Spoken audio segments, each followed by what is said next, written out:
आज हम सब लोग विजयदशमी के पवित्र पर्व पर यहाँ एकत्र हुए। मन में संकल्प करना चाहिए कि विजय प्राप्त करके ही संसार में जाएंगे, संसार से जाएंगे। पराजित होने के लिए हम सब कोई नहीं आए। विजय हमारा जन्म सिद्ध अधिकार। बाल गंगाधर तिलक जी ने राष्ट्र को स्मरण कराया था, स्वतंत्रता हमारा जन्म सिद्ध अधिकार। मैं विनम्रता पूर्वक आपको स्मरण दिला रहा हूं, विजय ये हमारा जन्म सिद्ध अधिकार। ये भगवान देते हैं, यत्र योगेश्वर कृष्ण यत्र पार्थो धनुर्धरा तत्र श्री विजय भूतिर ध्रुवा नीतिर मतिर्मा। महर्षि वेदव्यास जी कहते हैं अटल बात, इसको कोई काट नहीं सकता। इसलिए हमारे मन में पूर्ण विश्वास होना चाहिए कि वो विजय, बाहरी विजय भले ना हो, लेकिन अपने अंतर के दोषों पर विजय प्राप्त कर परमात्मा की पवित्र चरण शरण की छाया में हम अपने जीवन का पर्यवसान करेंगे, ऐसा विश्वास हमारा रहना चाहिए। अच्छी बात हुई कल पूरे देश में 1000 रावण जला दिए गए, सब स्वर्गस्थ हो गए।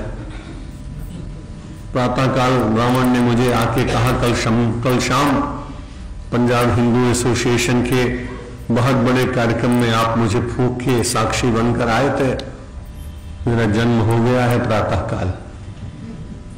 मैं बड़े आश्चर्य में पड़ गया।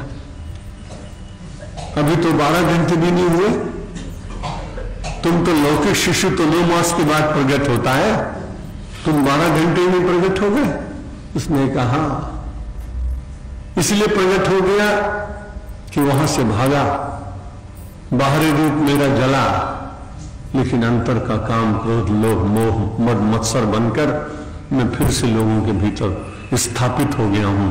और फिर अगले दशहरे पर जला लेना, त्रेता से जला के आयो, पर वो जीवन में उतरना चाहिए। रावण के जलाने के बाद रावण फिर सामाजिक जीवन में प्रकट ना हो, उत्सव के रूप में हम सब लोग उसको जलाएं और प्रेरणा लेते रहें कि अन्यायी, अत्याचारी और आचरणहीन किसी भी श्रेष्ठ व्यक्ति का भी पर्यवसान इसी प्रकार होता है जैसा रावण का होता है।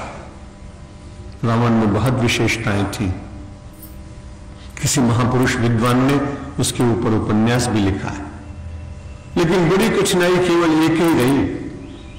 हमारे यहां भगवान की निंदा करने वाले व्यक्ति को नास्तिक नहीं मानते हैं। नास्तिको वेद निंदका, जो वेद की निंदा करता है उसको हम नास्तिक मानते हैं। लेकिन रावण ने वेद के ऊपर भाष्य लिखा था, इसलिए वो आस्तिक था। हम उपासक को बहुत प्रणाम करते हैं कि वो भगवान के सामने बैठकर बहुत देर तक पूजन करके एक आसन पर बैठकर और अपने समय का सदुपयोग करने का प्रयत्न करता है। इसलिए रावण वेद का व्याख्याता है। कैलाश पर बैठकर शंकर की आराधना करते समय पूजा में जितने पुष्प चाहिए थे उसमें एक कम रहा, इसलिए अपना शीश काट कर ही और शंकर के चरणों में चढ़ा दिया। इसलिए वो बड़ा उपासक था, बड़ा बलवान व्यक्ति था, कोई उसके सामने बोल नहीं सकता था। बल था, विद्या थी, बुद्धि थी, चारों ओर उसका प्रताप था, संपत्ति तो इतनी जितनी पूरे हिंदुस्तान के जितने आभूषण विक्रेता है ना, उनके पास जितना हो, बहुत बड़ा वो बंबई का माना जाता है भीम जी जवेरी, उसके यहाँ टन के हिसाब से सोना रहता है। एक बार मेरी पधरावनी उनके यहाँ हुई, मुझे बड़ा अच्छा लगा। मैंने कहा इतना पैसे वाला सोने वाला आदमी और जिसके पास 1 तोला भी सोना ना हो उसको अपने घर में बुलाए, ये तो बड़े आश्चर्य की बात है।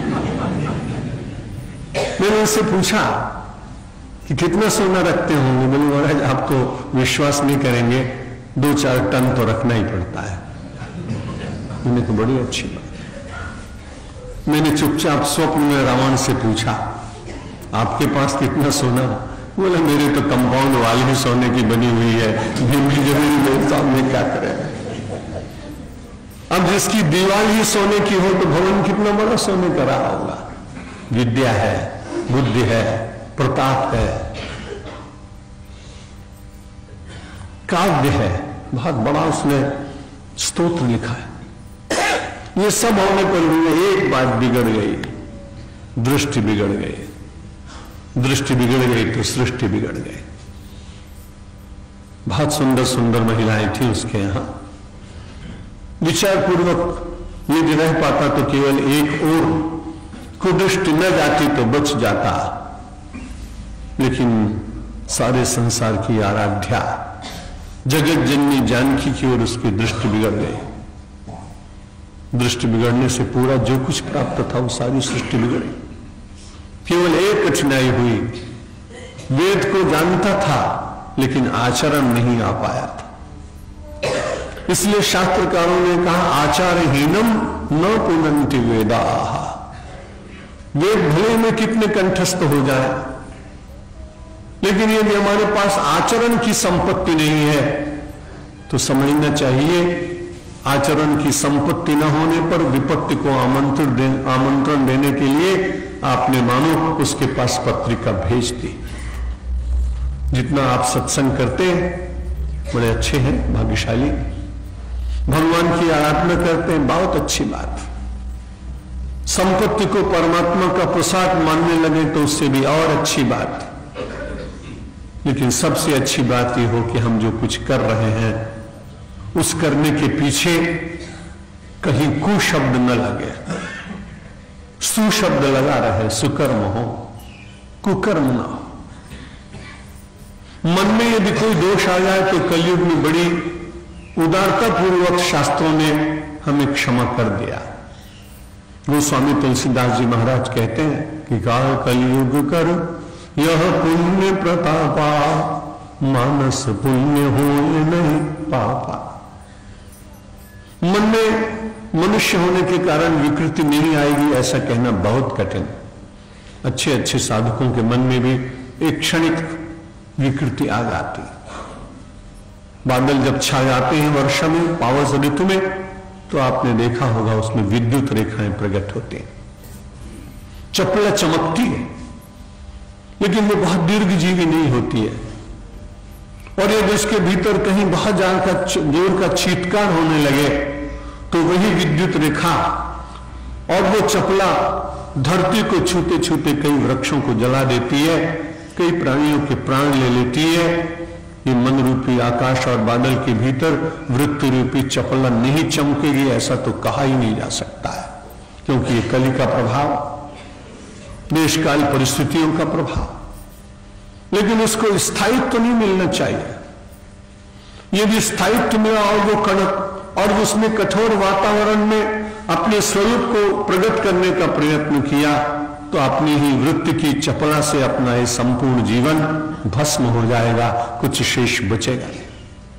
इसलिए हम सब लोग सत्संग, स्वाध्याय, सेवा, इन सब को करते हुए बार बार भगवान से प्रार्थना करते रहे कि भगवान हमसे सत्कर्म कराना, हमारे जीवन को सार्थक बनाने के लिए आप ऐसी शक्ति देना। और परमात्मा शक्ति देता है।